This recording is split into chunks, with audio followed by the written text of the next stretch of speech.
Little physicist. I hope যে তোমরা প্রত্যেকেই নিজস্ব পরিবারের সাথে সুস্থ, স্বাভাবিক, সুরক্ষিত অবস্থায় আছো। তো আরও একটা নতুন ইন্টারেস্টিং ক্লাসের সাথে আমি আবারও চলে এসেছি তোমাদের কাছে। আর আজ ইলেকট্রোস্ট্যাটিক্সের উপর 15th ক্লাস। এই ক্লাসে আমরা ডিসকাস করব ইলেকট্রিক ফ্লাক্স। তো আজ আমরা সবাই মিলে যে নতুন কনসেপ্টটা শিখতে চলেছি সেটা হলো ইলেকট্রিক ফ্লাক্স। তো নর্মালি যদি বলা যায় এই ইলেকট্রিক ফ্লাক্স তোমাদের কাছে একটা নতুন কনসেপ্ট সম্পূর্ণ।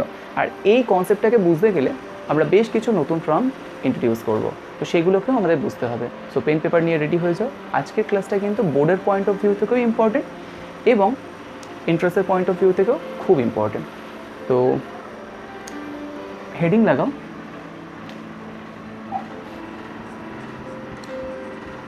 Electric flux. তো ন্যাচারালি তোমাদের মাথায় যেটা ঘুরছে ফ্লাক্স কী বা ইলেকট্রিক ফ্লাক্স কী, সেগুলো তো আমরা জানবই। কেন আমরা ইলেকট্রিক ফ্লাক্স পড়ছি, যেরকম অন্যান্য ক্লাসগুলোতে যা করাই সেটা বলি, যেটা আমরা কেন পড়ছি, তার এসেন্সিয়ালিটি কী আছে।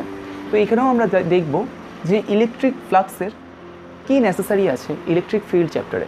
ওকে, তো বেসিক্যালি আমরা প্রথমে এর অর্থকে বোঝার চেষ্টা করি। So flux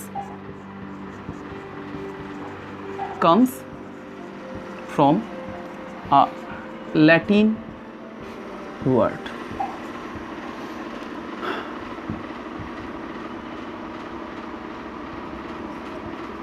meaning to flow। তো ফ্লাক্স এসছে একটা ল্যাটিন শব্দ থেকে, যার আক্ষরিক অর্থ বুঝতেই পারছো, ফ্লো মানে প্রবাহ। তো এখানে আমরা পড়ছি ইলেকট্রিক ফ্লাক্স। যদি এই মিনিংটাকে এখানে ইনপুট করি, আমরা দেখতে পাচ্ছি যে ইলেকট্রিক অর্থাৎ তড়িৎ ফ্লোর কথা বলছে। তাহলে তড়িতের যদি ফ্লো বা প্রবাহ হয় তাহলে তো সেটা প্রবাহী তড়িৎ গিয়ে দাঁড়ায়।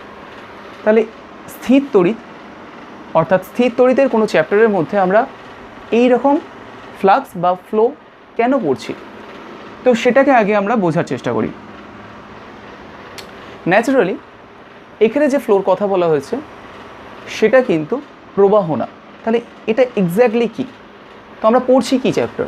ফার্স্ট ফিল করো, আমরা কী চ্যাপ্টার পড়ছি? ইলেকট্রিক ফিল্ড চ্যাপ্টার পড়ছি। তাহলে এখানে নিশ্চয়ই ফিল্ড রিলেটেড কিছু থাকবে। তাহলে ভাবো যে ফিল্ড স্ট্যাটিক ইলেকট্রিসিটির ফিনোমিনা দেখায়, অর্থাৎ একটা চার্জকে যদি আমরা একটা জায়গায় প্লেসড করি তার আশেপাশে ফিল্ড জেনারেট হয়। সেই ফিল্ডের বিভিন্ন পয়েন্টে বিভিন্ন ফিল্ড ইন্টেন্সিটি থাকে। তো ঠিক সিমিলারলি এই ফিল্ড ইন্টেন্সিটির স্ট্রেংথটাকে, অর্থাৎ কোন জায়গায় কত শক্তিশালী হয়ে আছে, সেটাকেই ফাইন্ড করব এই ইলেকট্রিক ফ্লাক্সের থ্রুতে। তো এই ক্লাসটা কিন্তু যারা করছো তাদের কাছে আমি একটা জিনিস রিকোয়েস্ট করব, এই ক্লাসটা কন্টিনিউ করার আগে ইলেকট্রিক ফিল্ড লাইন্স নিয়ে যে ক্লাসটা আমি করিয়েছিলাম সেটা অবশ্যই দেখো। কারণ সেটা যদি না দেখে এই ক্লাসটা করো, মেবি 90% কভার হবে, কিন্তু 10% হয়তো অসম্পূর্ণ থাকবে।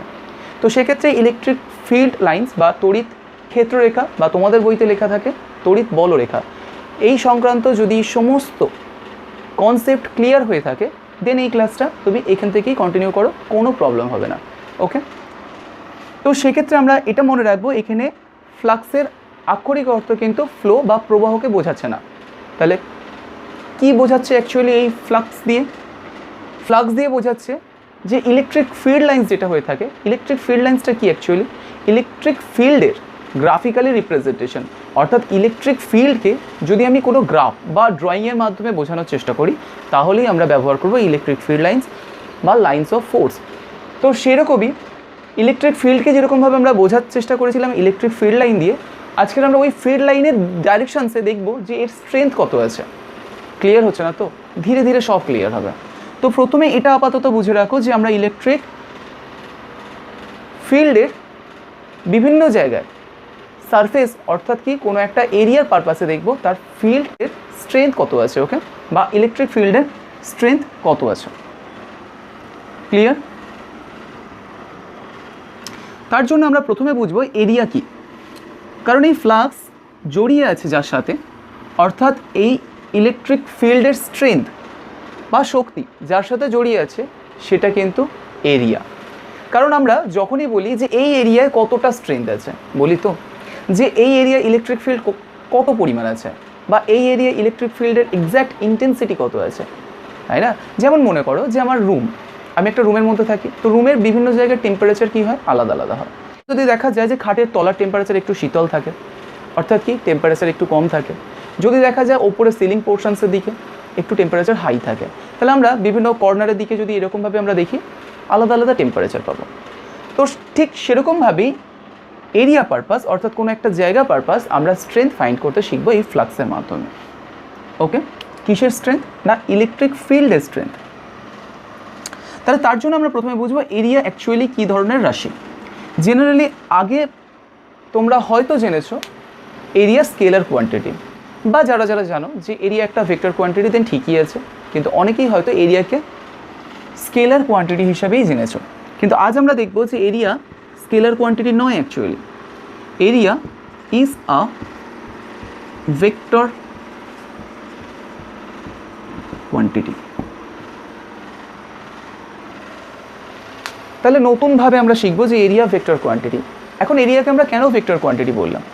সাপোজ মনে করো এই বোর্ডটা তোমরা দেখতে পাচ্ছ, এই বোর্ডটার এরিয়া মানে কি? এই পুরো তলটাকে বোঝাচ্ছে। বোর্ডের ফ্রন্টের দিক থেকে যদি আমরা দেখি যে পুরো সামনের তলটাই হচ্ছে বোর্ডের এরিয়া। কিন্তু যদি এটা ভেক্টর কোয়ান্টিটি হয়ে থাকতো, তাহলে এই যে মানটা আমরা পেতাম, অর্থাৎ এই বোর্ডটার এরিয়ার যে নিউমেরিক্যাল ভ্যালুটা পেতাম, তার একটা ডাইরেকশন থাকতো। তাহলে সেটা কোন ডাইরেকশনস বরাবর নেব? তার জন্য আমরা ভালো করে বুঝবো যে এরিয়া কিভাবে একটা ভেক্টর কোয়ান্টিটি হয়ে গেল। ওকে, এটা ফার্স্টে নোট করে নাও।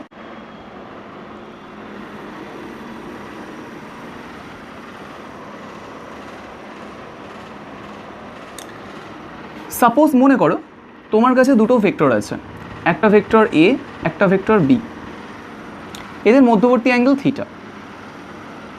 এখন এই এ ভেক্টরটাকে আমরা স্প্লিট করতে পারি।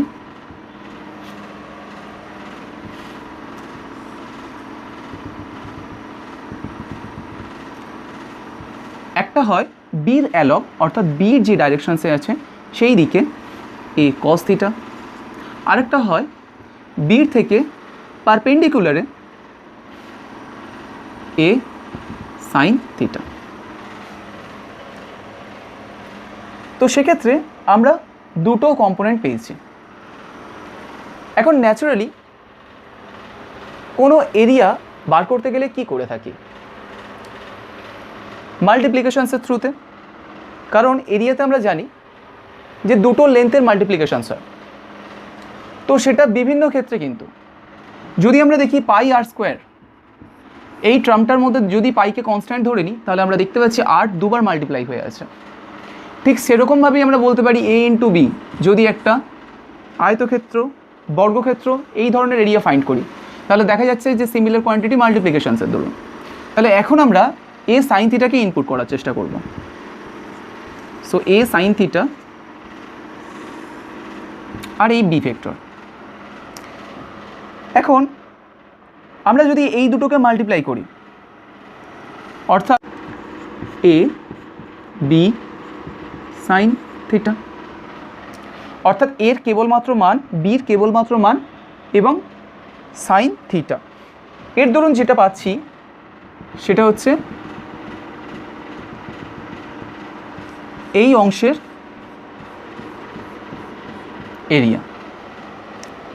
তাহলে একটু ভালো করে অবজার্ভ করে দেখো তো, যদি আমরা এই বি বাহুর সমান্তরাল একটা বাহু ড্রয়িং করতাম এবং এ বাহুর সমান্তরাল একটা বাহু ড্রয়িং করতাম, তাহলে যে সামান্তরিকটা পেতাম সেই সামান্তরিকের এরিয়া কি করে ডিফাইন করতাম? সামান্তরিকের এরিয়া বার করতে গেলে ভূমি গুণ উচ্চতা করতে হয়। তো ন্যাচারালি ভূমি বি ছিল আর উচ্চতা কি ছিল? এ সাইন থিটা। তো আমরা রেজাল্টে পেলাম একটা এরিয়া।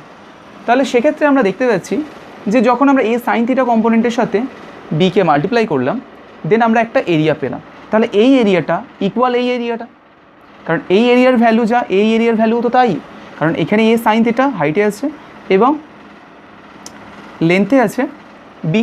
সিমিলারলি আমরা বলতে পারি এই সামান্তরিকের এরিয়াটা যা, এই এরিয়াটা তাই, কারণ এর উচ্চতা কত? এ সাইন থিটা আর ভূমি ছিল বি। ওকে, এবার আমরা আসবো বির অ্যালং যে এ কস থিটা উপাংশটা ছিল সেই দুটোকে যদি মাল্টিপ্লাই করি দেন কি আমরা একটা এরিয়া পাবো? একটা লাইন তার উপর আরও একটা লাইন, দুটো লাইন্সের মাল্টিপ্লিকেশনস, এরিয়া পাওয়া কি পসিবল? কখনোই না। তাহলে সেক্ষেত্রে দেখা যাচ্ছে যে এর দরুন আমরা এরিয়া পাচ্ছি, এর দরুন আমরা এরিয়া পাচ্ছি না। তাহলে যখন দুটো ভেক্টরের ম্যাগনিটিউড ইন্টু সাইন থিটা থাকে সেটা কী ধরনের প্রোডাকশনস দেয়? ক্রস প্রোডাকশনস দেয়। আর ক্রস প্রোডাকশনসের দরুন যে প্রোডাক্ট আমরা পাই সেটা কি? একটা ভেক্টর প্রোডাক্ট। কারণ প্রিভিয়াস ক্লাসে অর্থাৎ ক্লাস 11-এ তোমরা সবাই জেনেছো যে এ ভেক্টর এবং বি ভেক্টর দুটো ভেক্টরের ক্রস মাল্টিপ্লিকেশনসে একটা ভেক্টর প্রোডাক্টই উৎপন্ন হয়। তাহলে দুটো ভেক্টরের ক্রস মাল্টিপ্লিকেশনসে আমরা পেলাম এরিয়া। সো আমরা বলতে পারি এরিয়া একটা ভেক্টর কোয়ান্টিটি। আর যদি আমরা এই মাল্টিপ্লিকেশনসের দরুন পেতাম তাহলে আমরা বলতে পারতাম যে এরিয়া একটা স্কেলার কোয়ান্টিটি। এবারে তোমাদেরকে একটা টাস্ক দিচ্ছি যেটাকে ঘুরিয়ে করার, অর্থাৎ আমরা এ ভেক্টরকে বি ভেক্টর মানে এ ভেক্টরের দুটো কম্পোনেন্ট নিয়েছি, তুমি বি ভেক্টরের দুটো কম্পোনেন্ট নিতে পারো, একটা এর অ্যালং নেবে, একটা এর পারপেন্ডিকুলার নেবে, দেন প্রমাণ করবে যে এটা কীরকম হচ্ছে। এবারে আসা যাক যে এদের ডাইরেকশনস। যদি দেখো যে দুটো ভেক্টর মাল্টিপ্লাই করছি তাহলে একটা নতুন ভেক্টর কোয়ান্টিটি প্রেজেন্ট হবে, তাহলে সেই ভেক্টর কোয়ান্টিটির ম্যাগনিটিউড তো থাকবেই, সাথে সাথে থাকবে ডাইরেকশন। তাহলে এর ডাইরেকশনসকে আমরা কি করে অ্যাজিউম করব? দেখো আমরা যদি এই বি ভেক্টরকে এ ভেক্টরের দিকে মাল্টিপ্লাই করি, সো সুতরাং ক্রস মাল্টিপ্লিকেশনসের কথা বলছি, তো বি ভেক্টরের ক্রস মাল্টিপ্লিকেশন যদি এ ভেক্টরের দিকে করি, সো বি ক্রস এ, তাহলে দেখা যায় হাতটা যেভাবে মুভ করছে আর এবং আমার থামটা যেদিকে ডাইরেকশন দিচ্ছে, তাহলে আমার হাতটা মুভ করছে এই ডাইরেকশনস বরাবর আর থামটা ডাইরেক্ট করছে এই ডাইরেকশনস বরাবর। তো ম্যাগনিটিউড তো যা পাবো ডাইরেকশনস কীভাবে নেব? B vector cross A vector, তো বি থেকে এর দিকে যাব আর এই ডাইরেকশন যেটা পাচ্ছি এটাই হচ্ছে এদের রেজাল্টের ডাইরেকশনস। অর্থাৎ এই এরিয়াটার ভ্যালু যদি কথার কথা বলছি 20 বর্গ সেন্টিমিটার হয়ে যায়, তাহলে সেক্ষেত্রে 20 বর্গ সেন্টিমিটার কিন্তু এইটা না, 20 বর্গ সেন্টিমিটার লে করছে এই ডাইরেকশন বরাবর। ক্লিয়ার হচ্ছে? বিকজ ভেক্টর দুটো ভেক্টরের ক্রস প্রোডাকশনসে আমরা একটা ভেক্টর পেয়েছি, তার ডাইরেকশনস আমরা এইভাবে ফাইন্ড করব। এখন যদি আমরা A vector cross B vector করি দেন কিন্তু এদের ডাইরেকশনস কোন দিক বরাবর থাকবে? সো এ ক্রস বি, এর দিক থেকে হাতটাকে আমরা ধীরে ধীরে মোড়ার চেষ্টা করব বির ডাইরেকশনস বরাবর। তাহলে সেক্ষেত্রে আমরা দেখতে পাচ্ছি থাম ভেতরমুখী হচ্ছে, তাহলে এর ডাইরেকশনস কোন দিক বরাবর হবে? ভেতরমুখী। তাহলে একটা এরিয়া তো পেলাম, এরিয়ার ডাইরেকশনস সবসময় এরিয়ার সাথে পারপেন্ডিকুলার থাকবে, অর্থাৎ এরিয়া যে তলে থাকবে সেই তল থেকে যদি দেখা যায় তার 90 ডিগ্রি অ্যাঙ্গেল করে বেরিয়ে যাবে। ওকে, ক্লিয়ার হয়েছে? ওকে, এই কনসেপ্টটাকে আমরা অন্যভাবে বোঝার চেষ্টা করব। যদি এইভাবে একটু ডিফিকাল্টিস লেগে থাকে তাহলে আশা করছি যে দ্বিতীয়ভাবে কোনো ডিফিকাল্টিস লাগবে না। সাপোজ মনে করো তোমার কাছে দুটো এক্সিস আছে, একটা এক্স একটা ওয়াই। এখন তুমি এক্স এক্সিসের অ্যালং এ আই ক্যাপ নিলে এবং ওয়াই এক্সিসের অ্যালং পজিটিভ ডাইরেকশানসে বি জে ক্যাপ নিলে। আলাদাভাবে যদি ড্র করতাম তো হতো এ ভেক্টর আর বি ভেক্টর। তো এখন আমরা জেনারেলি জানি এদের মধ্যবর্তী অ্যাঙ্গেল 90 ডিগ্রি, তাহলে এদেরও মধ্যবর্তী অ্যাঙ্গেল হবে 90 ডিগ্রি। ওকে, এখন আমরা দুটো প্রোডাকশানসে দেখব। একটা হচ্ছে A vector cross B vector, then আমরা দেখব A vector dot B vector. So ক্রসের ক্ষেত্রে হয় এ বি সাইন থিটা, ডটের ক্ষেত্রে হয় mod of A mod of B cosine of theta.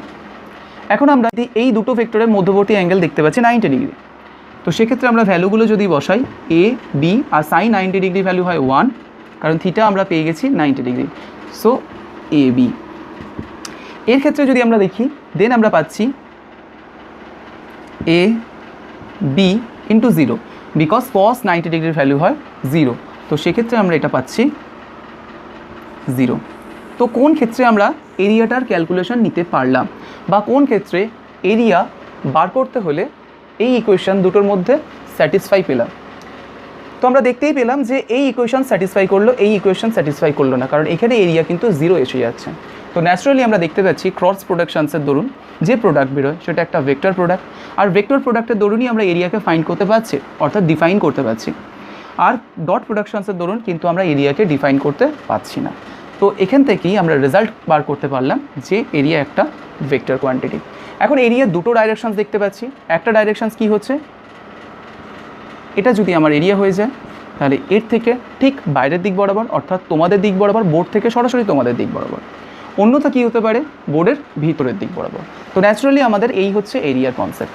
তাহলে সেক্ষেত্রে আরও একটা জিনিস মনে রাখতে হবে, এই এরিয়া রিলেটেড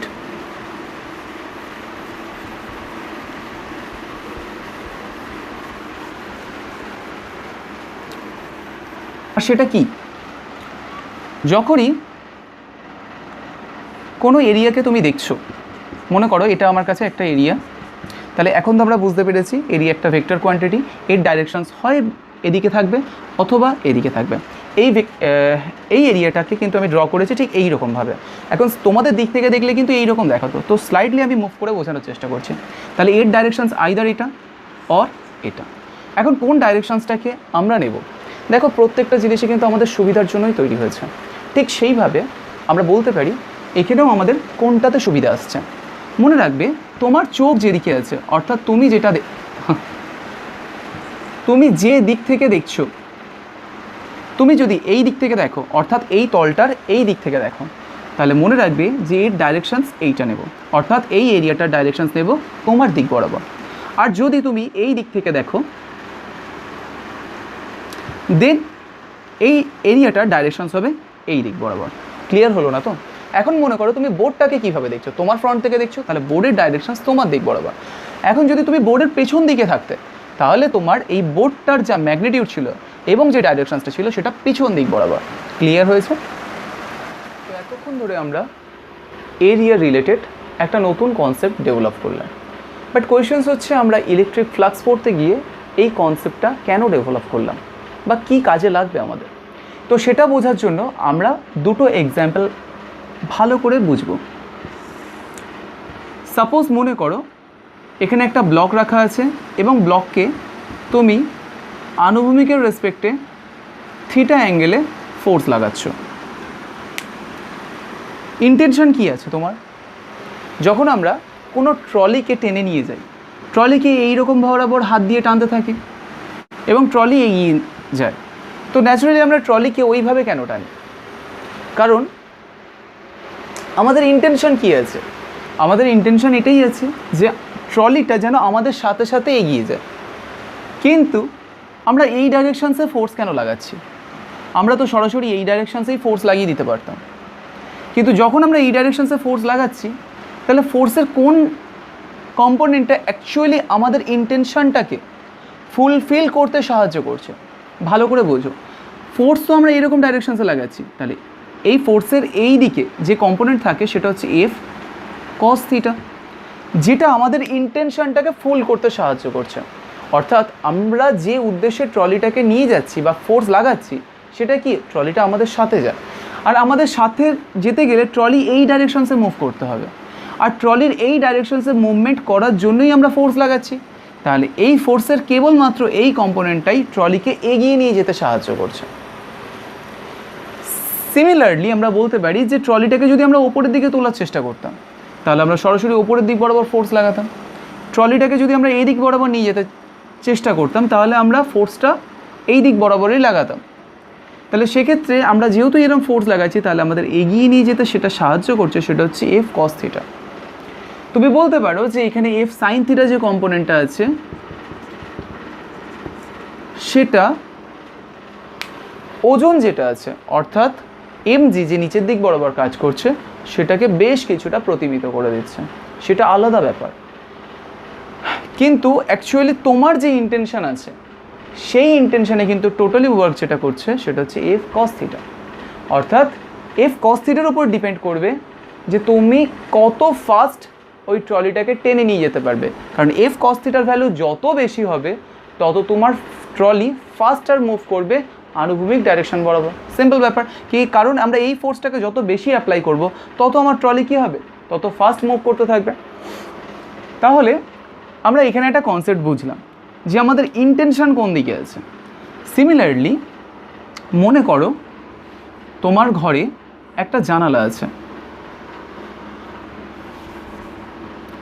স্লাইডলি ছবিটা আঁকছি, জানালাটা এই রকম আছে, অর্থাৎ এই রকম বরাবর আছে, আমি এরকম দাঁড়িয়ে আছি। তাহলে আমার ইন্টেনশন কি থাকবে? যদি বাতাস আসে আমার গায়ে লাগুক, তাহলে আমি জানালার ফ্রন্টেই দাঁড়িয়ে আছি। তাহলে সেক্ষেত্রে দেখা যাচ্ছে যে জানালা দিয়ে কতটা এয়ার ফ্লো হতে পারছে। সিম্পল জিনিসটাকে বোঝার চেষ্টা করো। এরকম পজিশনসে একটা জানালা আছে, এয়ার ওপার থেকে ফ্লো হচ্ছে, আমি এপারে দাঁড়িয়ে আছি।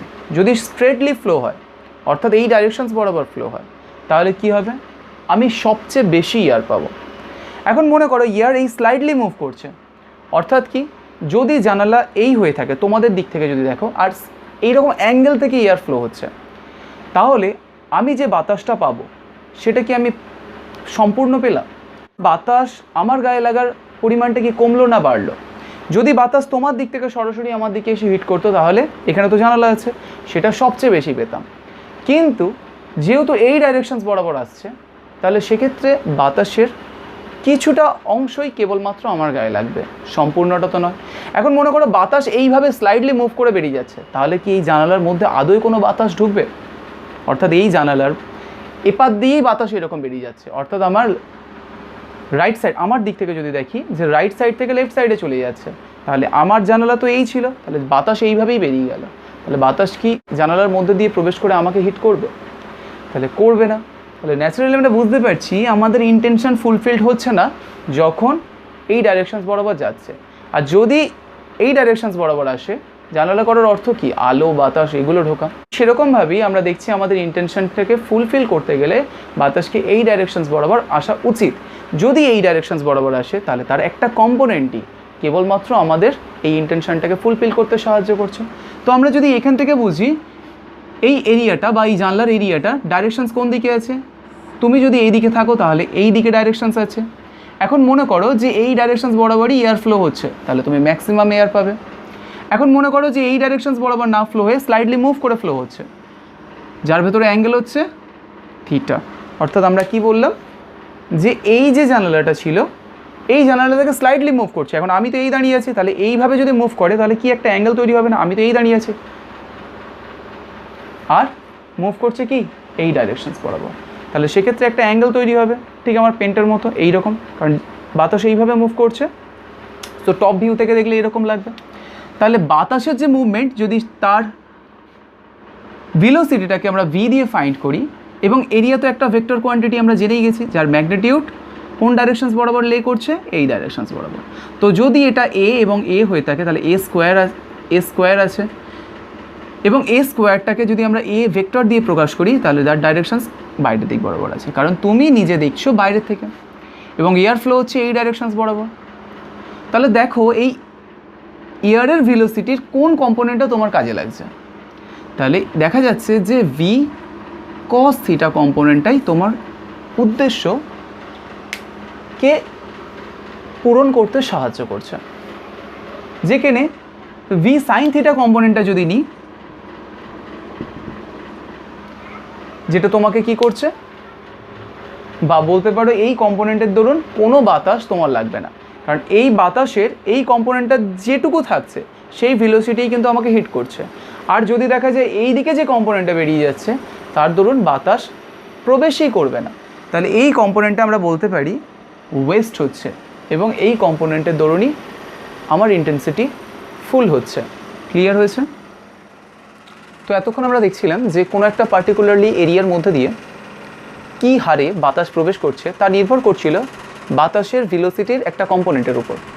সেই কম্পোনেন্টটা আমরা ধরেছিলাম ভি কস থিটা, যেখানে আমাদের এরিয়া ছিল এই রকম, এরিয়া ভেক্টর ছিল এই ডাইরেকশনস বরাবর, অর্থাৎ এই তলটার পারপেন্ডিকুলার, এবং বাতাস যেটা প্রবেশ করছিল সেটা ভি ভেলোসিটি নিয়ে এরিয়া ভেক্টরের রেসপেক্টে থিটা অ্যাঙ্গেল তৈরি করে।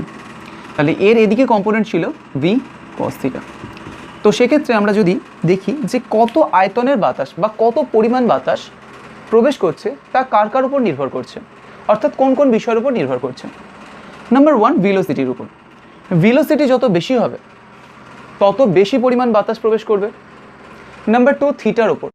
এক্ষেত্রে থিটা যত কম হবে এবং ভির ডাইরেকশনস যত এর দিকে হবে তত বেশি পরিমাণ বাতাস প্রবেশ করবে। অর্থাৎ কস থিটার ম্যাক্সিমাম ভ্যালুতে বেশি পরিমাণ বাতাস আসবে, আর কস থিটার ম্যাক্সিমাম ভ্যালু পেতে গেলে থিটাকে 0 ডিগ্রি হতে হবে। আর নাম্বার 3 পয়েন্ট হচ্ছে এই এরিয়া, অর্থাৎ এরিয়া যত বেশি হবে তত বেশি পরিমাণ বাতাস প্রবেশ করবে। So the rate of the volume of air stream is equal to a v cos theta। যেহেতু দুটো ভেক্টর কম্পোনেন্টের মাল্টিপ্লিকেশনস এবং তার সাথে cos theta আছে, তাহলে আমরা এটা বলতে পারি ভেক্টরের dot productions. So a vector dot v vector. এই যে নতুন কোয়ান্টিটিটা দিল সেটা কি? Rate of the volume of air stream বা rate of the flow of air stream. তো সেক্ষেত্রে আমরা বলতে পারি অনেকটা ফ্লাক্সের মতোই আসছে, ফ্লো আসছে, কিন্তু আমরা ফ্লাক্সটা ইলেকট্রিক ফ্লাক্স করব। তো সেক্ষেত্রে একটু আলাদা জায়গায় যাব, বাট ম্যাটারটা অনেকটা এরই মতো। তো এক্ষেত্রে কিন্তু এয়ারের ফ্লো হচ্ছে, যার মানটা হচ্ছে এটা। তো এটাকে আমরা বলতে পারি rate of the volume of air stream. Okay, তো ক্লিয়ার হয়েছে? ওকে, তো এবার আমরা লাস্ট আরও একটা কনসেপ্ট ডেভেলপ করব, দেন আমরা আজকের ক্লাসের মেইন টপিক ইলেকট্রিক ফ্লাক্সে যাব। তো এই কনসেপ্টটা হচ্ছে একটা তল বা এরিয়ারই কনসেপ্ট। একে বলা হয় গসিয়ান সারফেস বা গাউসের তল।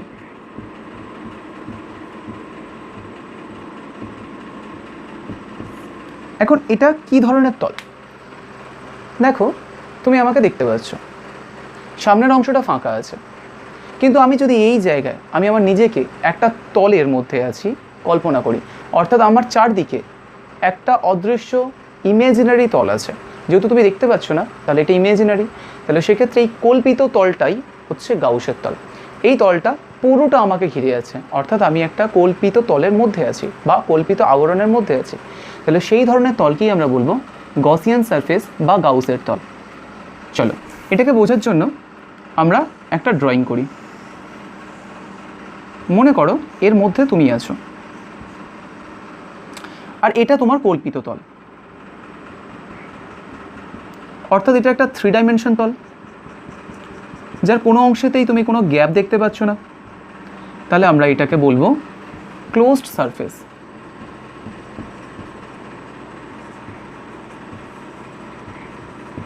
বা গসিয়ান সারফেস।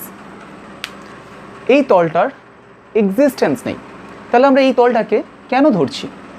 এই তলটা আমাদের ইলেকট্রিক ফ্লাক্স, ইলেকট্রিক ইন্টেন্সিটি এগুলো ফাইন্ড করতে হেল্প করবে, যা আমরা নেক্সট ক্লাসে ইজিলি বুঝতে পারবো। তো এখন মনে রাখবে যে আমরা ইমেজিনারি যে কোনো তল কল্পনা করতে পারি, যেটা আমাদের ইলেকট্রিক ফ্লাক্স ক্যালকুলেশনে প্রচুর হেল্প করবে। অর্থাৎ এতক্ষণ আমরা যে এরিয়াগুলো নিচ্ছিলাম সেগুলো ইমেজিনারিও হতে পারে, ইলেকট্রিক ফিল্ড লাইন্সের মতো। অর্থাৎ ইলেকট্রিক ফিল্ড লাইন্সের থ্রুতে যে ইলেকট্রিক ফ্লাক্স পাবো তার ক্যালকুলেশনে এই ধরনের তল প্রচুর হেল্প করবে। কারণ ইমাজিনেশনস থেকে কিন্তু আমরা অনেক কিছু ডেভেলপ করতে পারি বা অনেক কনসেপ্ট ডেভেলপ করতে পারি। তো সেক্ষেত্রে এই তলটায় তোমরা দেখতে পাচ্ছ বিভিন্ন রকমের কি আছে, কার্ভ আছে, অর্থাৎ বক্রতলের সৃষ্টি হয়ে আছে। তাহলে সেই বক্রতল এবং বক্রতলগুলোর ডাইরেকশনস আমরা কিভাবে নেব? ভাবো, একটু আগে তুমি সমতলের ডাইরেকশনস নিতে শিখে গিয়েছো। তাহলে একটা বক্রতলকে এত ছোট পার্টে ডিভাইড করো যে সেটা প্রায় সমতলের মতো দেখায়। অর্থাৎ আমি এই পূর্ণ তলটার একটা ছোট্ট অংশ এমন নেব যেটা একটা সমতলের মতো, আর এই ছোট্ট অংশটার এরিয়াটাকে আমরা ডেল এ লিখতে পারি, কারণ যেহেতু এটা একটা ছোট্ট অংশ তার এরিয়াটাকে আমরা ডেল এ লিখতে পারি। যেমন মনে করো পৃথিবী তো সমতল নয়, কিন্তু তুমি যত দূর দেখতে পাও পৃথিবীকে ফ্ল্যাট দেখো, অর্থাৎ সমতলে দেখো, প্লেন হিসেবে দেখো। কেন দেখো?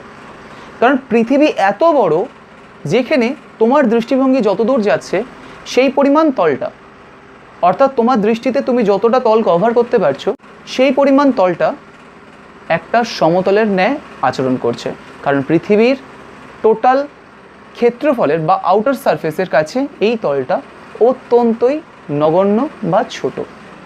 সিমিলারলি এই তলটার রেসপেক্টে এই ছোট্ট অংশটা একটা সমতলের ন্যায়ই আচরণ করবে, যার একটা ডাইরেকশনস থাকবে ডেলের, কারণ ডেলের যা ম্যাগনিটিউড আসবে সেই অনুযায়ী ডেলের ডাইরেকশনস কোন দিক বরাবর হবে, বাইরের দিক বরাবর হবে।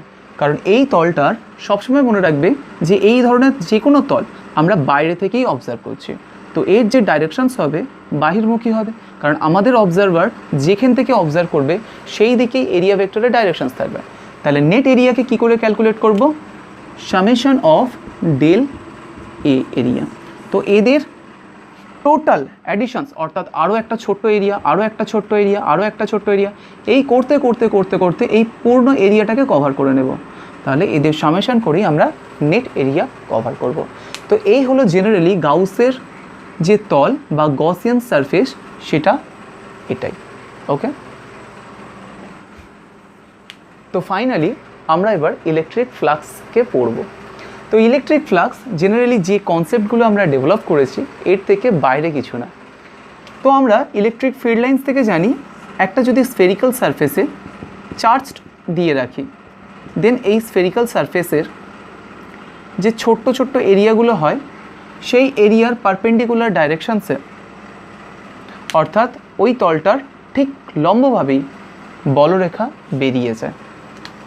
তাহলে অপর একটা তল নিলে তার থেকেও যদি দেখি লম্বভাবে বেরিয়ে যায়, অপর একটা তল নিলে তার থেকেও যদি দেখি লম্বভাবে বেরিয়ে যায়।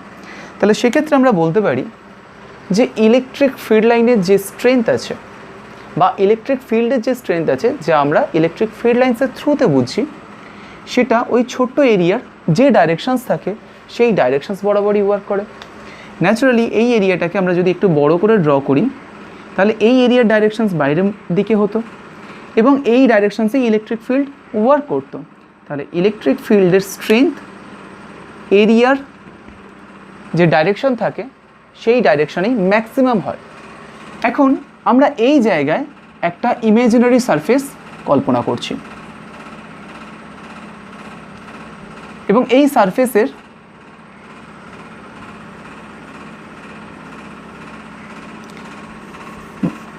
যে এরিয়া আছে তার ডাইরেকশনস এই দিক বরাবর। এখন এই সারফেসের রেসপেক্টে ইলেকট্রিক ফিল্ড লাইন্স মুভ করছে এই ডাইরেকশনস বরাবর। তাহলে একটু ভালো করে দেখো তো যে এই সারফেসের থ্রুতে ইলেকট্রিক ফিল্ড লাইন্সের স্ট্রেংথ কীরকম হবে। Generally electric field lines surface এরিয়ার যে ডাইরেকশনস হয় তার সাথে থিটা অ্যাঙ্গেল করে ইলেকট্রিক ফিল্ড বেরিয়ে যাচ্ছে। তাহলে সেক্ষেত্রে এই ইলেকট্রিক ফিল্ডের ই কস থিটা কম্পোনেন্টটাই ইলেকট্রিক ফিল্ডের স্ট্রেংথ বলবে এই সারফেসের রেসপেক্টে। সো এই সারফেসের রেসপেক্টে যদি আমরা ইলেকট্রিক ফিল্ডের স্ট্রেংথ বার করতে চাই বা শক্তি বার করতে চাই, সেটা হচ্ছে এ ডট ই ভেক্টর বা এ ই কস থিটা। তো এটাকে আমরা লিখতে পারি A vector dot E vector. আর এটাকেই বলছে বা এই কোয়ান্টিটিকেই বলছে ফ্লাক্স।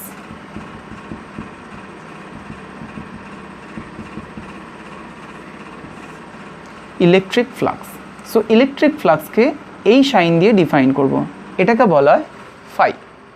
তো ফাই হচ্ছে ইলেকট্রিক ফ্লাক্স, যেখানে ইলেকট্রিক ফ্লাক্সের মান হচ্ছে ই ডট এ বা এ ডট ই, যেহেতু দুটি ভেক্টরের ডট প্রোডাকশনস একই হয়, তো সেক্ষেত্রে আমরা ই ডট এও লিখতে পারি। কিছু বইতে ই ডট এ লেখা থাকে, কিছু বইতে এ ডট ই লেখা থাকে। তাহলে ন্যাচারালি কোনো সারফেসের রেসপেক্টে ইলেকট্রিক ফিল্ডের স্ট্রেংথ সেই সারফেস এরিয়ার সাথে, সারফেস এরিয়ার কিন্তু ডাইরেকশনস এটা, তাহলে সারফেস এরিয়ার সাথে প্যারালাল থাকে বা সারফেসের সাথে পারপেন্ডিকুলার থাকে। ক্লিয়ার হলো না?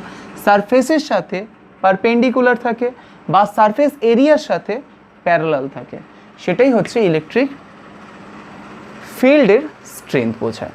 ন্যাচারালি যেটাকে চার্জ করে রেখেছিলাম সেই চার্জ বডি থেকে কিন্তু বেরিয়েছিল এরকম, কিন্তু দূরে যদি কোনো আমার গসিয়ান সারফেস প্রেজেন্ট করি তার ভেতর থেকে কেমনভাবে বেরোচ্ছে সেটা আমরা দেখতে পারি ইলেকট্রিক ফ্লাক্সের থ্রুতে, বা আমরা দেখতে পারি যে এই এরিয়ার রেসপেক্টে ইলেকট্রিক ফিল্ডের কী পরিমাণ স্ট্রেংথ আছে তার উপর।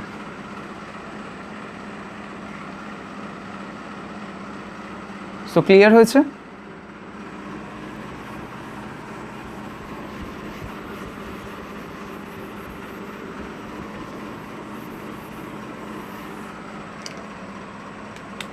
তাহলে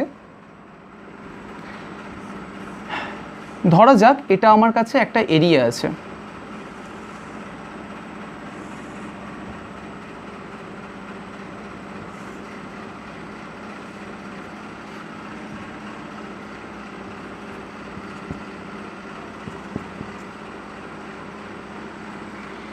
এই এরিয়াতে কি পরিমাণ ইলেকট্রিক ফ্লাক্স নির্গত হচ্ছে তা ক্যালকুলেট করতে হবে, যেখানে ই বলে দেওয়া আছে 7 আই ক্যাপ। এখন এই তলটার এই অংশটার দৈর্ঘ্য হচ্ছে 2 মিটার এবং হাইট হচ্ছে 6 metre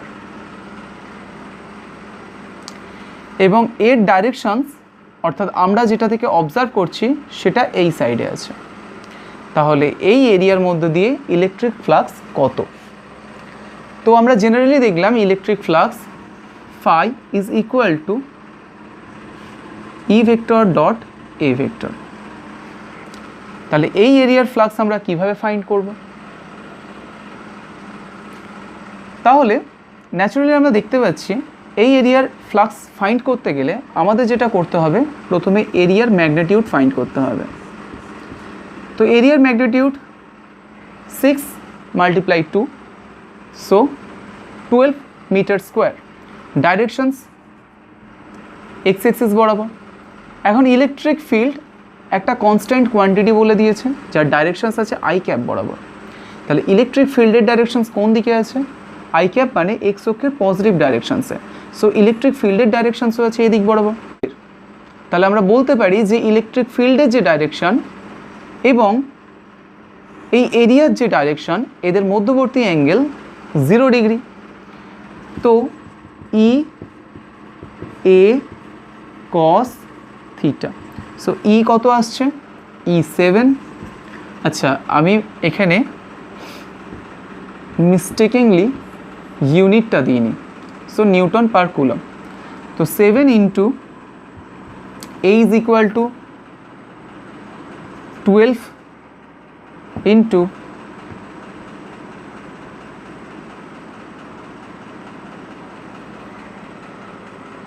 cos theta is equal to cos 0 degree is equal to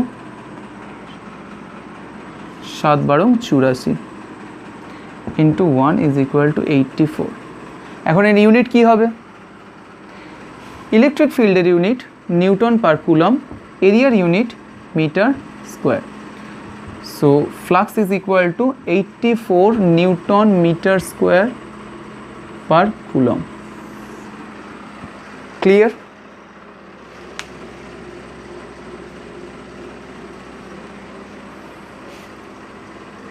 ওকে, তো এবার একটা ইন্টারেস্টিং নিউমেরিক্যালসে আসা যাক। Uniform electric field given by E is equal to 3 I cap.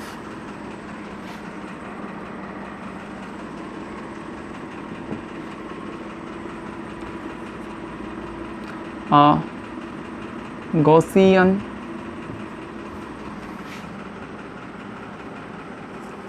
cube is shown as picture.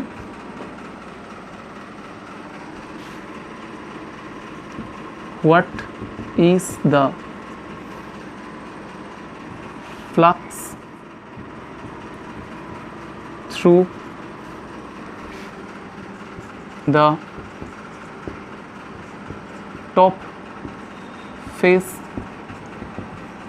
right face and left face. Okay, the picture is look like this.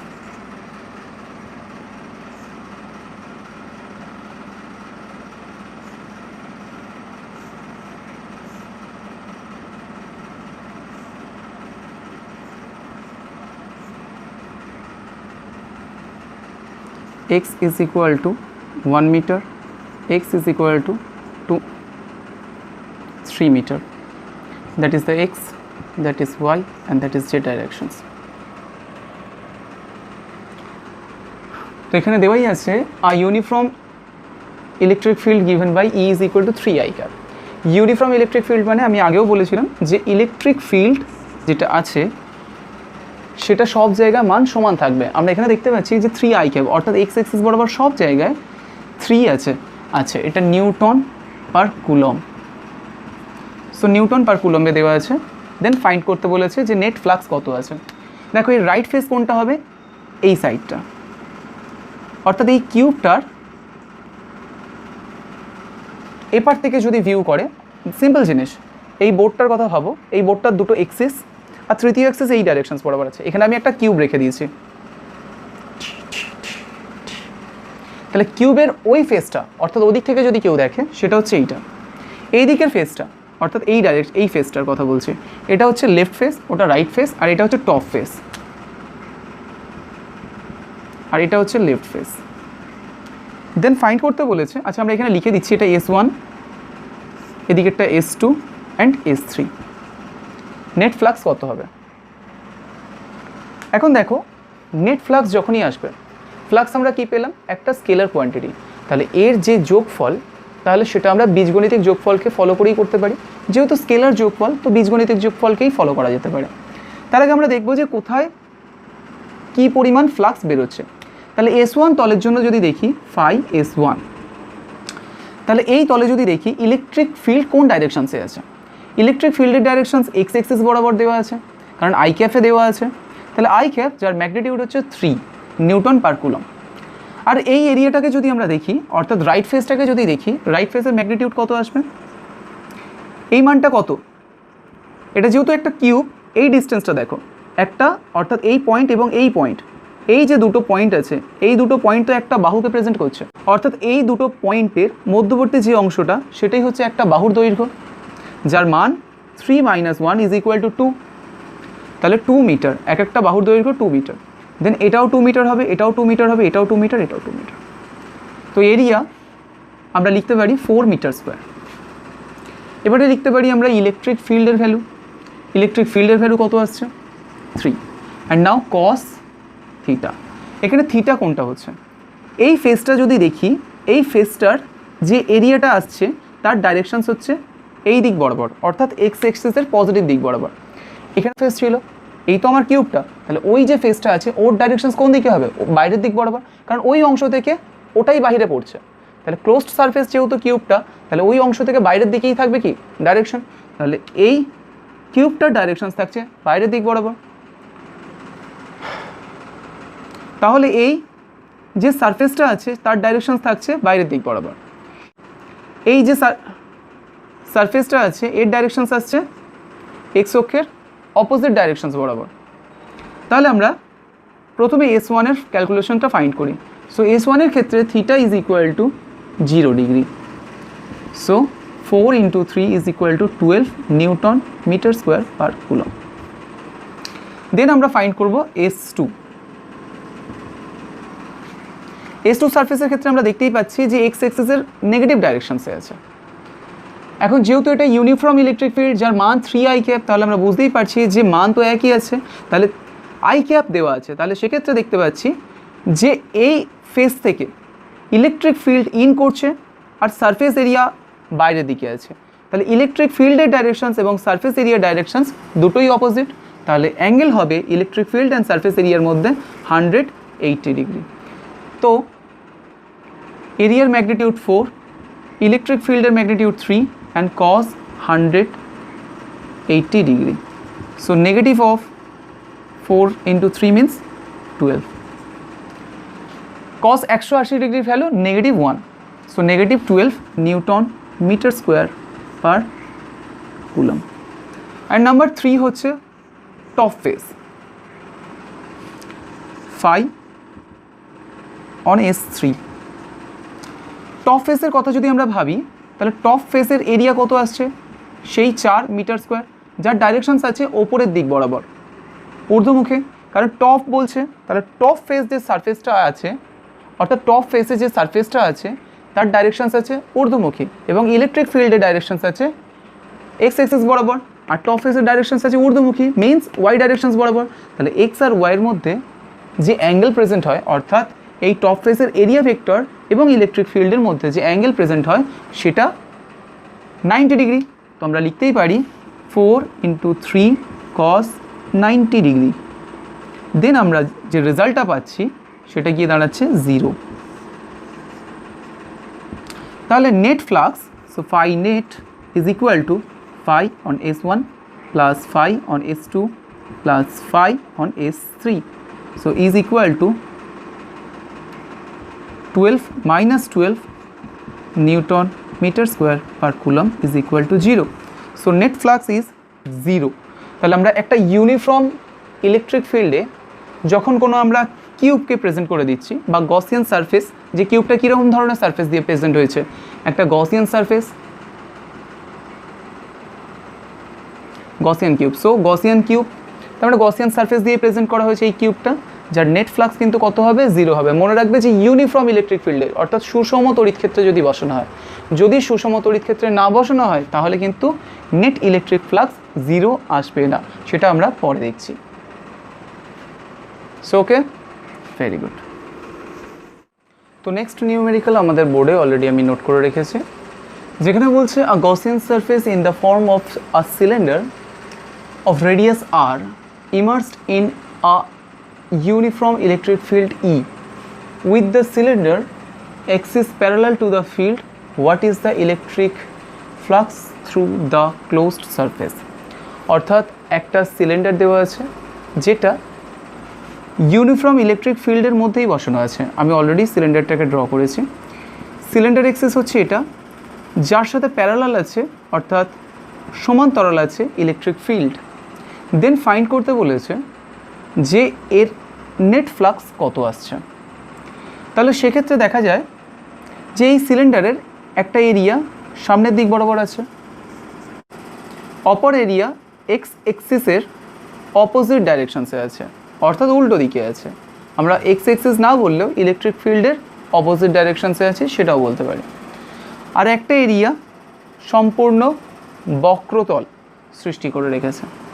Totally find করতে বলা হয়েছে যে কী পরিমাণ electric flux এই বদ্ধ Gauss তল থেকে নির্গত হবে। তো প্রথমেই আমরা ক্যালকুলেট করার চেষ্টা করব এই অংশের ইলেকট্রিক ফ্লাক্স। যেহেতু ইলেকট্রিক ফিল্ড ইউনিফর্ম অর্থাৎ সুষম, সেহেতু ইলেকট্রিক ফিল্ডের প্রত্যেক অংশে মান কিন্তু সমান আছে, অর্থাৎ সব জায়গায় মান সমান আছে। তাহলে এই অংশের এরিয়া আমরা S1 দিয়ে রিপ্রেজেন্ট করছি, এই অংশের এরিয়া আমরা S2 দিয়ে রিপ্রেজেন্ট করছি, আর এই অংশের এরিয়া S3 দিয়ে রিপ্রেজেন্ট করছি। তো S1 অংশের জন্য যে এরিয়াটা প্রেজেন্ট হচ্ছে সেটা হচ্ছে পাই ইন্টু আর স্কোয়ার। তাহলে ফ্লাক্স কত হচ্ছে for S1 area, E dot A, so mod of E means E A pi r square, আর এরিয়ার ডাইরেকশনস আর ইলেকট্রিক ফিল্ডের ডাইরেকশনস একই দিকে, কারণ ইলেকট্রিক ফিল্ডের ডাইরেকশন যে বরাবর আছে তা হচ্ছে সিলিন্ডার এক্সিসের বরাবর। তাহলে সিলিন্ডার এক্সিসের রেসপেক্টে ইলেকট্রিক ফিল্ডকে যদি আমরা চেক করি তাহলে দুজন পরস্পর সমান্তরাল আছে, আর এই এরিয়াটাও এই সিলিন্ডার এক্সিসের ডাইরেকশনস বরাবর। তাহলে আমরা বলতে পারি এই এরিয়া, অর্থাৎ এই এরিয়ার ডাইরেকশন এবং ইলেকট্রিক ফিল্ডের ডাইরেকশন একই দিকে আছে। তাহলে এদের মধ্যবর্তী angle 0 degree. So cos 0 degree, so pi R square E. Then আমরা যদি এটাকে ফাইন্ড করি তাহলে গিয়ে দাঁড়াচ্ছে এর ডাইরেকশনস অপোজিট আছে। এই এরিয়ার যা মান এবং এই এরিয়ার মান দুজনের সমান, শুধুমাত্র এর ডাইরেকশনস অপোজিট আসছে ইলেকট্রিক ফিল্ডের ডাইরেকশন থেকে। তাহলে এদের মধ্যবর্তী angle 180 degree. So pi R square ই আর কস 180 ডিগ্রির ভ্যালুর জন্য একটা নেগেটিভ। এখন কোয়েশ্চেন্স আছে এই এরিয়াটাকে আমরা কি করে ফাইন্ড করব। তার জন্য আমাদের করতে হবে একটা ছোট্ট ইন্টিগ্রেশন, কারণ ছোট্ট ছোট্ট করে আমরা বিভিন্ন তল কেটে নেব এবং প্রত্যেকটা তল থেকে যে ডাইরেকশন পাচ্ছি সেটাকে চেক করার চেষ্টা করব। ম্যাগনিটিউড তো আছে, আমরা যদি এখানে ছোট্ট একটা তল কাটি সেটাকে ডিএস ধরতে পারি বা ডিএও ধরতে পারি। যার ডাইরেকশনস আমরা কীভাবে নেব, ওই ছোট্ট তলটার রেসপেক্টে পারপেন্ডিকুলার থাকবে, কারণ তলের ডাইরেকশনস তলের রেসপেক্টে লম্বভাবে নির্গত হয়। তাহলে সেই ডিএটার ডাইরেকশন যেটা থাকছে সেটা এর থেকে বাইরের দিক বরাবর। ওকে, এখন ইর ডাইরেকশনসকে যদি আমরা ফাইন্ড করি, ইর ডাইরেকশনস আছে এক্স এক্সিস বরাবর বা সিলিন্ডার এক্সিসের প্যারালাল, আর এটা সিলিন্ডার এক্সিসের পারপেন্ডিকুলার। তাহলে আমরা সিলিন্ডার এক্সিস যেটা ছিল এটাকে সিলিন্ডার এক্সিস ভাবো, এটাকে সিলিন্ডার ভাবো। সিলিন্ডার এক্সিসের রেসপেক্টে এই চোঙটার ওপরে যে কোনো ছোটো তল কাটি তাহলে তার ডাইরেকশন যেটা থাকছে তার সিলিন্ডার এক্সিসের রেসপেক্টে কিন্তু 90 ডিগ্রি অ্যাঙ্গেল তৈরি করছে। কারণ এখানে যদি আমরা একটা ছোট্ট অংশ কাটি তার ডাইরেকশনস এদিকে পাবো, এখানে যদি একটা ছোট্ট অংশ কাটি তার ডাইরেকশনস বাইরের দিকে পাবো, এখানে যদি একটা ছোট্ট অংশ কাটি তাহলে তার ডাইরেকশনস এরকম পাবো। তো সিমিলারলি যে ডাইরেকশনসগুলো পাচ্ছি এইরকম এইরকম এইরকম এইরকম। ক্লিয়ার? তাহলে দেখা যাচ্ছে যে বিভিন্ন সমস্ত দিকে, অর্থাৎ আমরা যদি একটা বড় করে ডায়াগ্রাম ড্র করে দেখাই তো বিভিন্ন জায়গার যে তলগুলো পাবো তার ডাইরেকশনস কী হবে, চারিদিকে থাকবে। আর এই সিলিন্ডার এক্সিসের রেসপেক্টে যদি দেখি এই সিলিন্ডার এক্সিস এই গেছে ডাইরেকশনস এই, তাহলে সমস্ত ডাইরেকশনসগুলোই অর্থাৎ ছোটো ছোটো যে এরিয়া পাওয়া যাচ্ছে তার ডাইরেকশনসগুলো সিলিন্ডার এক্সিসের সাথে 90 ডিগ্রি অ্যাঙ্গেল তৈরি করেছে। অন্যভাবে বলতে গেলে ইলেকট্রিক ফিল্ড ছিল সিলিন্ডার এক্সিসের সাথে প্যারালাল, তাহলে ইলেকট্রিক ফিল্ডের সাপেক্ষে 90 ডিগ্রি অ্যাঙ্গেল তৈরি করেছে। তাহলে এরিয়া যে ডাইরেকশনসে আছে আর ইলেকট্রিক ফিল্ড যে ডাইরেকশনসে আছে তা পরস্পরের মধ্যে 90 ডিগ্রি অ্যাঙ্গেল তৈরি করে। তাহলে নেট ফ্লাক্স কত আসবে, এই সমস্ত তলটার জন্য 0 আসবে। So flux on S3 integration of E dA। এখন আমরা যেহেতু ডট প্রোডাকশনসের মাধ্যমে বার করছিলাম, so E dot DA cos 90 degree, যেহেতু প্রত্যেকটা কেসেই যে ডিএগুলো পাচ্ছি তাদের প্রত্যেকটা অ্যাঙ্গেল যেটা তৈরি করছে ইর সাথে তা 90 ডিগ্রি, দেন আমরা বলতে পারি যে এটা 0। So net flux phi net is equal to phi S1 plus phi S2 plus phi S3. So pi r square E negative pi r square E plus 0 is equal to 0. তো সব ক্ষেত্রেই দেখা যাচ্ছে যে রেজাল্ট পাওয়া গেল সেটা 0। তাহলে আমরা এখান থেকে বলতে পারি যে ইউনিফর্ম ইলেকট্রিক ফিল্ডের মধ্যে যখনই কোনো গসিয়ান সারফেসকে রাখা হবে তাহলে তার যে নেট ফ্লাক্স থাকবে, অর্থাৎ তার মধ্যে দিয়ে ক্রস করা যে নেট ফ্লাক্স পাওয়া যাচ্ছে সেটা সর্বদাই 0 হবে যদি ইউনিফর্ম ইলেকট্রিক ফিল্ডের মধ্যে থাকে, তা সে কিউব হোক সিলিন্ডার হোক যে কোনো কিছু হোক। ক্লিয়ার? ওকে, তো আজকের ক্লাসের শেষ নিউমেরিক্যালটা অলরেডি আমি বোর্ডেতে লিখে রেখে দিয়েছি। এটা কিন্তু একটা নন ইউনিফর্ম ইলেকট্রিক ফিল্ডে বসানো গসিয়ান সারফেস। তো এর ক্যালকুলেশন আমরা কি করে করব, অর্থাৎ এখানে কিন্তু ইলেকট্রিক ফিল্ড ইউনিফর্ম না, অর্থাৎ বিভিন্ন জায়গায় ইলেকট্রিক ফিল্ডের মান আলাদা হতে পারে। তো এখানে কিভাবে ইলেকট্রিক ফিল্ড দেওয়া আছে, সো আর non uniform electric field given by E is equal to 3x I cap plus 4j cap. A Gaussian cube is placed as in picture. তো গসিয়ান কিউবটাকে এইভাবে রাখা হয়েছে, যার এই পয়েন্টটা x is equal to 1 metre ডিস্টেন্সে আছে, এই পয়েন্টটা x is equal to 3 metre ডিস্টেন্সে আছে। এখন ইলেকট্রিক ফিল্ডকে যদি অ্যানালিসিস করা যায় তাহলে ইলেকট্রিক ফিল্ডের মান x এর ওপর ডিপেন্ড করছে, y এর ওপর নয়। কারণ 4 জে ক্যাপ অর্থাৎ ওয়াই ডাইরেকশনসে যা আছে 4ই আছে কনস্ট্যান্ট, বাট এখানে যে এই এক্সট্রা বসানো আছে তার মানে আমরা দেখতে পাচ্ছি যে তো ইলেকট্রিক ফিল্ডের মান এক্সের ওপর ডিপেন্ড করছে। তো আমরা যদি গ্রাফিক্যালি বোঝার চেষ্টা করি, এটা হচ্ছে ই অর্থাৎ ইলেকট্রিক ফিল্ড, যার এক্স ডাইরেকশনস বরাবর এটা আছে, ওয়াই ডাইরেকশনস বরাবর এটা আছে। So E x and E y. So E x আমরা লিখতেই পারি 3x i cap and E y is equal to 4 J cap, কারণ এই ডাইরেকশনস বরাবর 3x i ক্যাপ আছে, যার মান এক্সের ওপর নির্ভর করছে। এক্স ইজ ইকুয়াল টু, আচ্ছা আমি এখানে একটা জিনিস বলে দিই যে এক্স কিন্তু মিটারে আছে, ওকে, এক্স মিটারে আছে, মনে রাখবে এক্স কিন্তু মিটারে আছে, আর ইলেকট্রিক ফিল্ড নিউটন পার কুলম্বে আছে, ওকে। তো সেক্ষেত্রে x is equal to 1 metre হলে 3 × 1 3 নিউটন পার কুলম হয়। X is equal to 2 metre হলে আলাদা হবে, x is equal to 3 metre হলে আলাদা হবে। এবারে কিউবটার কথা ধরা যাক, সেক্ষেত্রে এই যে অংশটা আছে অর্থাৎ রাইট ফেস, এটাকে আমরা S1 অ্যাজিউম করছি। এর ডাইরেকশনস কোন দিক বরাবর আছে? এক্স এক্সিসের দিক বরাবর, মানে এক্স এক্সিসের পজিটিভ দিক বরাবর। লেফট ফেসের ডাইরেকশন কী আছে? এক্স এক্সিসের নেগেটিভ ডাইরেকশনস বরাবর। তাহলে আমরা প্রথমে electric flux on S1 calculate করার চেষ্টা করব। এখন এই ইলেকট্রিক ফ্লাক্সের এই তলটা এক্স এক্সিস থেকে কতটা ডিস্টেন্স দূরে আছে? এই পয়েন্টটা যদি x is equal to 3 metre হয়ে থাকে, তার মানে এক্স এক্সিস থেকে 3 মিটার দূরে আছে। তাহলে এই পয়েন্টটাও তো এক্স এক্সিস থেকে 3 মিটার দূরে আছে, কারণ এখানে যদি একটা কিউবের তল থাকে, যে তলটা এক্স থেকে এত দূরে আছে, এখানে কত মিটার? 3 মিটার। তাহলে এই বিন্দুটাও তো এক্স থেকে 3 মিটার দূরে আছে, অর্থাৎ এই পুরো তলটাই এই এক্স থেকে 3 মিটার করে দূরে আছে। তলের প্রত্যেকটা অবস্থান, একটু আগে আমরা এই অংশটার অবস্থান থেকে ক্যালকুলেশন করেছিলাম, তাহলে সেক্ষেত্রে এই পুরো তলটাই তো এক্স থেকে কত দূরে আছে? 3 মিটার দূরে আছে। তাহলে তলটার উপর থাকা প্রত্যেকটা বিন্দুই এক্স থেকে 3 মিটার দূরে আছে। তাহলে তলটার এরিয়া কত? যেহেতু এদের মধ্যবর্তী ডিস্টেন্স আছে 2 metre, so E dot A. So ইর ভ্যালু আমরা ক্যালকুলেট করব। ই ইজ ইকুয়াল টু কত হচ্ছে? এক্সের ডিস্টেন্স কত আছে? এটা x is equal to 3 metre. তাহলে এক্সের ভ্যালু যখনই আমরা 3 বসাচ্ছি, তাহলে কত পাচ্ছি? 9। তো সেক্ষেত্রে আমরা লিখতে পারি 9 ইন্টু এরিয়া কত? 4 কস কত ডিগ্রি? যেহেতু ইলেকট্রিক ফিল্ড এক্স ডাইরেকশনসেই আমরা নিচ্ছি, এটা তো ওয়াই ডাইরেকশনসে, তাহলে এক্স ডাইরেকশনসে কত আছে? 9 নিয়ে নিয়েছি। আর এরিয়া কত আছে? 4। তাহলে ইলেকট্রিক ফিল্ডের ডাইরেকশনস এক্স বরাবর, এরিয়ার ডাইরেকশনস এক্স এক্সিস বরাবর, দেন আমরা বলতে পারি কস 0 ডিগ্রি। তো এটার ভ্যালু আসছে 36 newton metre square per coulomb. সিমিলারলিভাবে এবার আমরা ফাইন্ড করব S2।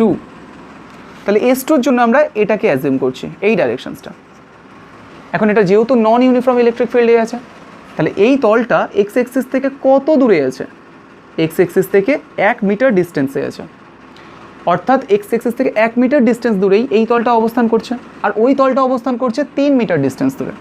তাহলে 1 মিটার ডিস্টেন্স দূরে যে তলটা অবস্থান করছে তার এরিয়াও 4, কিন্তু সেখানে ইলেকট্রিক ফিল্ড কত হবে? এক্স এক্সিস বরাবর। এক্স এক্সিস বরাবর যদি ইলেকট্রিক ফিল্ড দেখা যায়, তাহলে সেটা কত আসছে?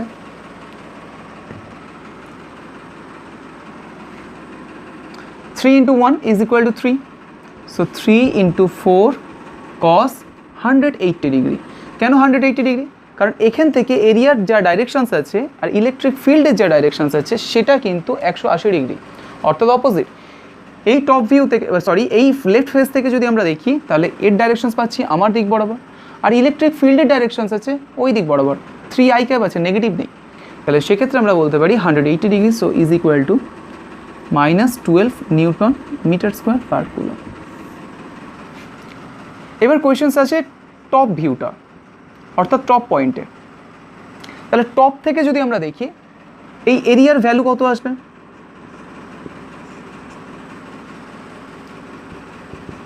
এই এরিয়াটার ভ্যালু আসবে 2 × 2 = 4। ডাইরেকশনস থাকবে ওয়াই এক্সিস বরাবর ঊর্ধ্বমুখী। এখন ওয়াই এক্সিসে কিন্তু একটা ইলেকট্রিক ফিল্ড আছে, এক্ষেত্রে যে ওয়াই এক্সিসে ইলেকট্রিক ফিল্ড নেই তা না। এক্স এক্সিসের ইলেকট্রিক ফিল্ডের জন্য কিন্তু 0 হবে, কিন্তু ওয়াই এক্সিসের যে ইলেকট্রিক ফিল্ড আছে তার জন্য তো 0 হবে না। তাহলে তার জন্য কত আসবে? তাহলে সেক্ষেত্রে এই ফেজটার নাম আমরা দিয়ে দিতে পারি S3। So phi on S3 is equal to area 4, যেহেতু এখানে ইলেকট্রিক ফিল্ড কনস্ট্যান্ট আছে, ডিপেন্ড করছে না দূরত্বের উপর, তাহলে আমরা বলতেই পারি 4 × 4 cos 0 ডিগ্রি। এখন কোয়েশ্চেন্স হচ্ছে এখানে আমরা cos 0 ডিগ্রি কেন নিলাম? ভালো করে যদি অবজার্ভ করো, দেখো এই এরিয়া ডাইরেকশনস ওয়াই এক্সিস বরাবর আছে, আর ওয়াই এক্সিসেরই তো আমরা ইলেকট্রিক ফিল্ড নিচ্ছি, তাহলে ওয়াই এক্সিস ডাইরেকশনস বরাবর ইলেকট্রিক ফিল্ড এটা। তাহলে সেক্ষেত্রে ওয়াই এক্সিসেই দুটো কাজ করছে, একটা এরিয়া আর একটা হচ্ছে ইলেকট্রিক ফিল্ড, তাই জন্য তাদের মধ্যে angle 0 degree. So 16 newton metre square per coulomb. এবার আমরা S4 দেখব, যেটা নিচেরটা। তাহলে নিচেরটার ডাইরেকশনস নিচের দিক বরাবর আছে, অর্থাৎ নিচের যে এরিয়াটা আসছে তার ডাইরেকশনস নিচের দিক বরাবর। ভ্যালু কি আসবে? একই। ইলেকট্রিক ফিল্ডের সাথে এবারে এরিয়া ভেক্টরের ডাইরেকশন পড়ছে 180 ডিগ্রি, বিকজ ইলেকট্রিক ফিল্ড ওপরের দিক বরাবর আর এই এরিয়াটার ডাইরেকশন নিচের দিক বরাবর, তাহলে এদের মধ্যবর্তী অ্যাঙ্গেল আসছে 180 degree. So 4 × 4 × cos 180 degree, so is equal to -16 newton metre square per coulomb. Okay, এখন কোয়েশ্চেন্স আসছে জেড এক্সিস বরাবর এই ভিউটা আর পেছনের ভিউটা, অর্থাৎ তোমাদের দিকে যে প্লেনটা আছে তার ভিউটা আর এপারে যেটা আছে তার ভিউটা। তাহলে এর ক্ষেত্রে দেখতে পাচ্ছি সারফেস এরিয়া কোন ডাইরেকশনস বরাবর আছে? এই ডাইরেকশনস বরাবর আছে, আর এর সারফেস এরিয়া আছে এই ডাইরেকশনস বরাবর, অর্থাৎ জেড ডাইরেকশনস বরাবর। একটা জেড ডাইরেকশনসের পজিটিভ, একটা জেড ডাইরেকশনসের নেগেটিভ। আমরা দেখতেই পাচ্ছি যে এখানে কোনো ইলেকট্রিক ফিল্ড জেড ডাইরেকশনস বরাবর নেই, তাহলে আমরা বলতেই পারি জেড ডাইরেকশনস বরাবর কোনো যেহেতু ইলেকট্রিক ফিল্ড নেই, আর যে দুটো ইলেকট্রিক ফিল্ড আছে তাহলে এই এরিয়ার রেসপেক্টে ওরা দুজন লম্বভাবে অবস্থান করছে। দেন ইলেকট্রিক ফ্লাক্স এই দুটো এরিয়া থেকে শূন্য আসবে। তার কারণ কি? সিম্পলভাবে এই যে এরিয়াটা আছে এর ডাইরেকশনস কোন দিক বরাবর আছে? জেড এক্সিস বরাবর আছে, আর এটা যেটা আছে এই যে তলটা আছে তার ডাইরেকশন জেড এক্সিসের অপোজিটে আছে, অর্থাৎ নেগেটিভ জেড এক্সিস বরাবর আছে। এখন দুটো ইলেকট্রিক ফিল্ড ছিল, একটা ওয়াই এক্সিস বরাবর ছিল, একটা এক্স এক্সিস বরাবর ছিল, আর এই যে দুটো এরিয়া আমরা পাচ্ছি এইটা আর এই পেছনেরটা, এদের যে দুটো ডাইরেকশনস তৈরি হচ্ছে তা এই দুটো ইলেকট্রিক ফিল্ডের রেসপেক্টে 90 ডিগ্রি অ্যাঙ্গেল তৈরি করছে। তাহলে সেক্ষেত্রে এরিয়া ভেক্টর আর ইলেকট্রিক ফিল্ডের মধ্যে যেহেতু 90 ডিগ্রি অ্যাঙ্গেল প্রেজেন্ট করছে, তাহলে এই ভিউটা এবং এই ফেসটার দরুন নেট ইলেকট্রিক ফ্লাক্স 0 আসবে। তাহলে এবার আমরা এই চারটে ইলেকট্রিক ফ্লাক্স যদি ক্যালকুলেট করি, দেন আমরা ইলেকট্রিক নেট যে ফ্লাক্স আসছে সেটা পেয়ে যাব। প্রথম কথা, S3-তে যা ছিল S4-এতে ঠিক তাই ছিল, অপোজিট মানের। তাহলে এই দুটো একে অপরকে ক্যান্সেল করে দিচ্ছে, পড়ে থাকছে phi S1 plus phi S2। So 36 - 12 is equal to 24 newton metre square per coulomb. So এটাই হচ্ছে নেট ইলেকট্রিক ফ্লাক্স। তাহলে দেখো এখানে কিন্তু নেট ইলেকট্রিক ফ্লাক্স একটা গসিয়ান সারফেসকে ক্রস করার পরেও 0 হয়নি। রিজন কি আছে? এটা কিন্তু একটা নন ইউনিফর্ম ইলেকট্রিক ফিল্ডের মধ্যে দিয়ে ক্রস করছে। নন ইউনিফর্ম ইলেকট্রিক ফিল্ডের মধ্যে দিয়ে ক্রস করার দরুন এখানকার ফিল্ড ইন্টেন্সিটি আর এখানকার ফিল্ড ইন্টেন্সিটির মধ্যে পার্থক্য ছিল। সেই কারণের জন্য আমরা বলতে পারি যে দুটো জায়গায় যে ফ্লাক্স ছিল সেটা আলাদা মানের। তো আমরা নেট ফ্লাক্স যেটা পেলাম সেটা পজিটিভ পেলাম। এখন পজিটিভ ফ্লাক্স কী বোঝায় আর নেগেটিভ ফ্লাক্স কী বোঝায় সেটা একবার জেনে নেব। পজিটিভ ফ্লাক্স মনে রাখবে যে সবসময় বাইরের দিক বরাবর বোঝাচ্ছে, কারণ পজিটিভ তখনই আসবে যখন cos 90 ডিগ্রির কম ভ্যালু থাকবে, ইভেন 0 ডিগ্রিতেও একই আসবে। আর যদি cos 90 ডিগ্রির বেশি ভ্যালু হয়ে যায়, অর্থাৎ ই ভেক্টর আর এ ভেক্টরের মধ্যে অ্যাঙ্গেল 90 ডিগ্রির থেকে বেশি হয়ে যায়, দেন যে ভ্যালুটা পাবো সেটা নেগেটিভ। আর সেটার অর্থ হচ্ছে এটাই যে সারফেস এক ডাইরেকশনস বরাবর আছে আর সারফেসের অপোজিট ডাইরেকশনসে ইন করছে ইলেকট্রিক ফিল্ড। তাহলে যদি আমরা কোনো কিছু ক্যালকুলেশন করে নেগেটিভ পাই, তাহলে আমাদের মনে রাখতে হবে যে সেটার দরুন যে ইলেকট্রিক ফ্লাক্স পাওয়া যাচ্ছে সেই ফ্লাক্স ইন করছে, অর্থাৎ ইলেকট্রিক ফিল্ড লাইন্সগুলো ওই গসিয়ান সারফেসের মধ্যে ইন করছে। আর নেট ফ্লাক্স যদি পজিটিভ আসছে তাহলে মনে রাখতে হবে যে গসিয়ান সারফেস থেকে ইলেকট্রিক ফ্লাক্স বেরিয়ে যাচ্ছে। তো এই ছিল আজকের ক্লাস। আই হোপ যে তোমরা ক্লাসটাকে এনজয় করেছো। So thank you very much for watching this class.